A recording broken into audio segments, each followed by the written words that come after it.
चीरहरण लीला भगवान ने की है। चीरहरण लीला भगवान ने कब की? बोले जिस समय गोपियां आज भगवान को प्राप्त करने के लिए गोपियां यमुना जी में जाकर के नग्न स्नान करती है और भगवान कृष्ण को पति रूप में प्राप्त करना चाहती हैं। माता कात्यायनी का व्रत करती हैं गोपियां।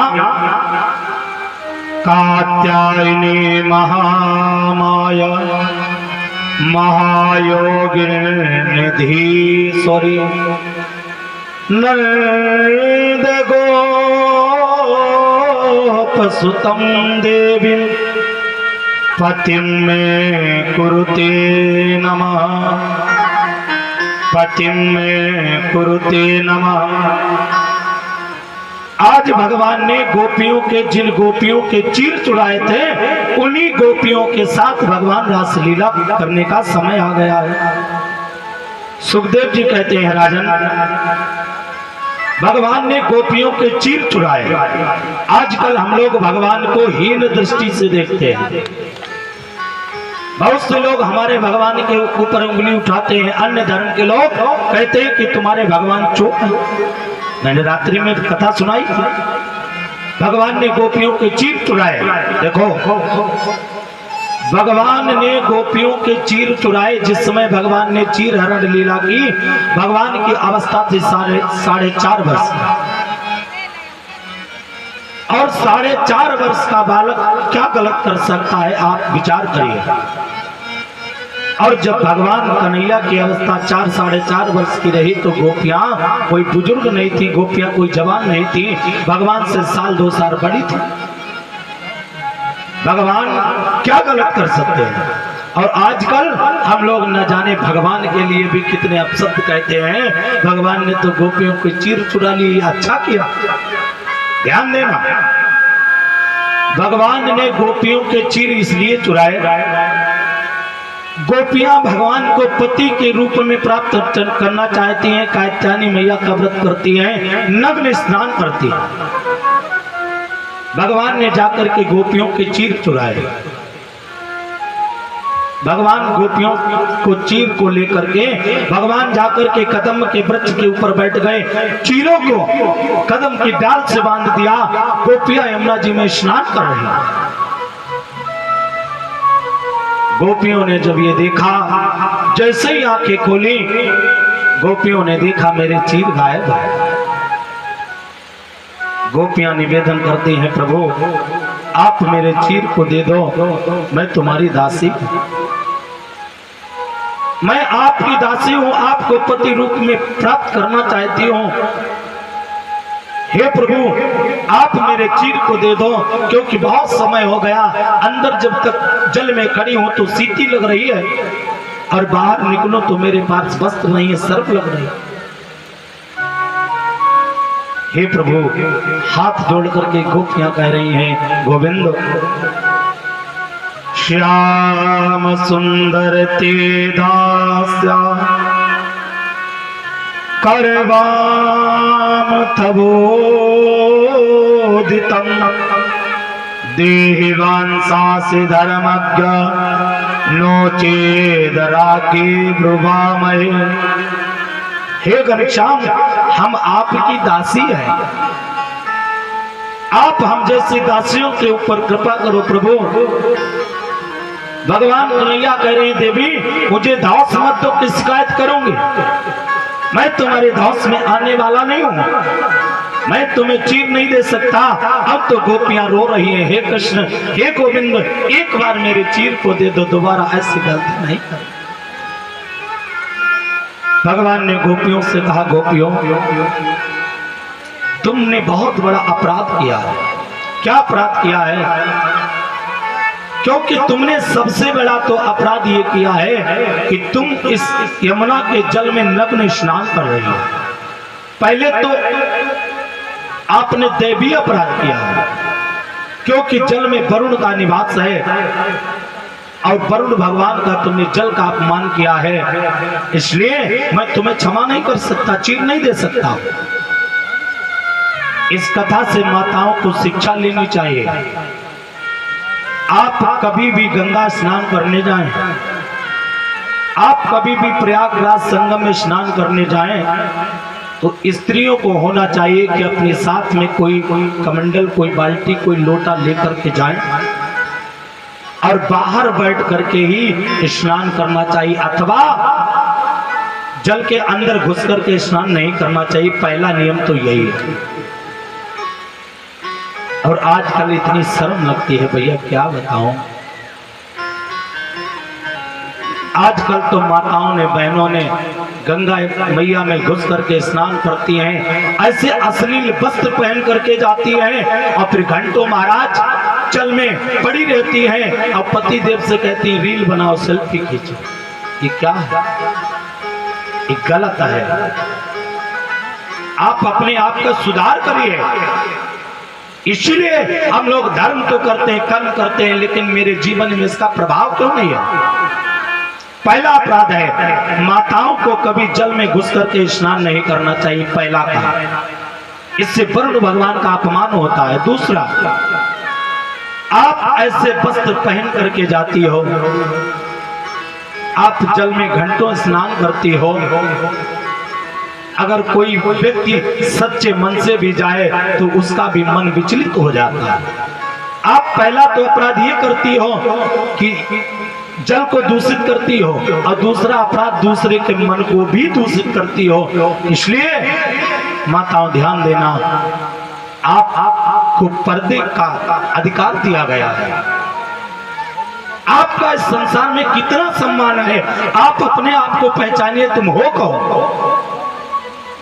माताओं एक बात याद रखना, जो सम्मान हमारे भारत देश में नारियों को दिया गया है, अरे आप उस देश की महारानी लक्ष्मी बाई हो, तुम ही समय आने पर देवी सावित्री हो जाती हो और समय आने पर तुम ही अनुसुईया बन जाती हो, लेकिन अपने आप को पहचानो, हो को।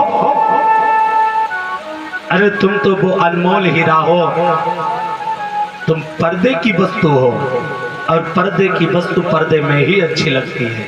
आप विचार करिए, अगर भगवान मंदिर से गली गली घूमने लगे तो भगवान को कोई मानेगा? उसी प्रकार आपको सुंदरता दी गई है, आप लज्जा आपका सबसे बड़ा आभूषण है। हे माताओं, अगर आपको लगता है अंग प्रदर्शन करने से सुंदरता बढ़ती है, नहीं, आप अपने शरीर को स्वच्छ रखिए, ढक करके रखिए। और वही स्त्री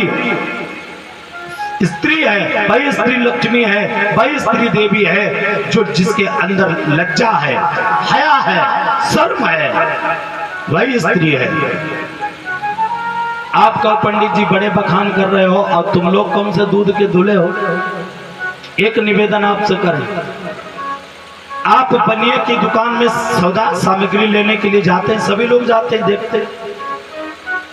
बनिया जब सुबह दुकान लगाएगा तो सबसे पहले काउंटर पे जो बढ़िया कीमती चीजें हैं उनको आगे रखेगा सजा कर, ताकि ये दिखे और बिक्री बढ़िया बढ़िया सजाएगा।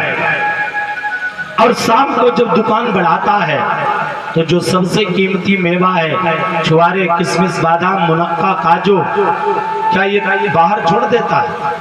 बोलो भाई, सबसे अंदर रखता है क्योंकि बहुत कीमती है। अच्छा, किसी बनियों को देखा है कि दुकान बढ़ाने के बाद नमक की बोरी दुकान में रखी हो? बोलो, नमक की बोरी बाहर ही पड़ी रहती है। इसलिए माताओं, आप सब हो काजू, पिस्ता, बादाम, और हम लोग हैं नमक की बोरी। चाहे जा पड़े रहे, हमें कोई चिंता नहीं है, लेकिन आप अपने आप को पहचानिए कि तुम्हारी कीमत बहुत है।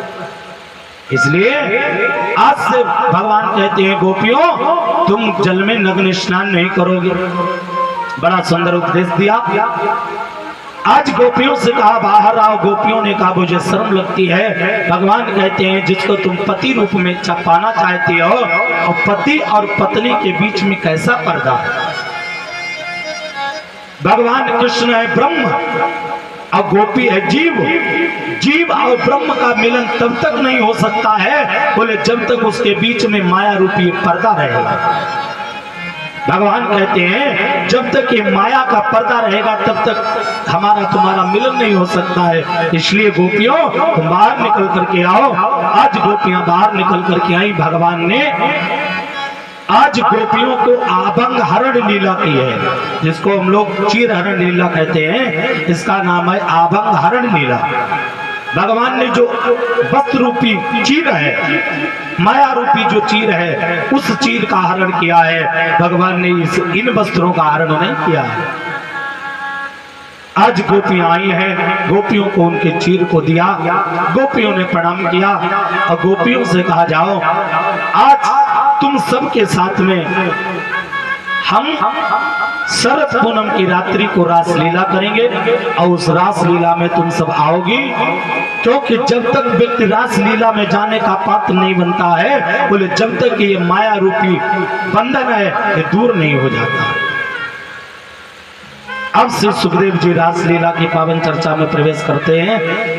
हे प्रभु, भगवान ने ये रास लीला की है गोपियों के साथ। ये रास लीला क्या है आप इसको सुनिएगा। देखो, आज जो रास लीला आपको सुनाने का प्रयास करूंगा प्रभु की इच्छा से। आज के समय में लोगों ने रास लीला को इतना बदनाम कर दिया भैया, इतना बदनाम कर दिया है क्या बताऊं। जहां पर 4 लड़के 4 लड़कियां डीजे पर नृत्य करने लगे, लोग मालूम क्या कहते, देखो रास लीला। आप विचार करिए, मतलब एक बार उनसे पूछा जाए कि कितने बड़े मूर्ख हैं, उन मूर्खों से पूछा जाए कि भगवान की लीला में और तुम्हारी लीला में कोई अंतर ही नहीं है। आप विचार करो, रास लीला, अरे तुम तो कलयुग के प्राणी हो, कलयुग के कीड़े हो, एक भुनके के समान हो और तुलना किसकी करते हो, भगवान की। अरे बोले भगवान ने, हम करें तो करेक्टर ढीला है, वो कोई गाना चला था। अरे तुम भगवान की तरह बनना चाहते हो, भगवान बनना चाहते हो, ये ध्यान रखना। जिस दिन तुमने भगवान बनने की कोशिश की उसी दिन तुम्हारा विनाश हो जाएगा। भगवान की लीला में और हमारी लीला में बहुत अंतर है। भगवान ने गोपियों के बीच में रास लीला की है। प्रभु मेरे प्रभु योगी राज कहेगा। हम लोग कहते हैं भगवान ने 16,108 विवाह किए, क्या महाराज हम 4-6 भी नहीं कर सकते? एक को तो खिलाना मुश्किल है महाराज, 4-6 का क्या करूं? और भगवान की जितनी रानियां थी सबके महल अलग थे। कहने का भाव, आज भगवान ने रास लीला की है। रास क्या है बोले, रसो बैसा यस सा रासा, रसा नाम समूहा नाम यस सा रासा। जहां पर कृष्ण रस का समूह हो, जिस रस में रास में कृष्ण नाम का रस ही रस भरा हो, उसे कहते हैं रास। और आगे क्या लिखा है बोले, लीला लयनम लयत इति लीला। आप जब प्रभु के रस में यानी रसो वैसा यस सारासा, कृष्ण नाम के रस में आप लीन हो जाओ, लयनम यति लीला, अपने आप को लय कर दो, उसी को कहते हैं लीला, रास लीला। और इस रास लीला में अपने को लीन किसने किया महाराज? गोपियों ने। गो माने इंद्री और पी माने पान करने वाली। जो अपनी 10 इंद्रियों के द्वारा कृष्ण रस का पान करे उसी को कहते हैं गोपी।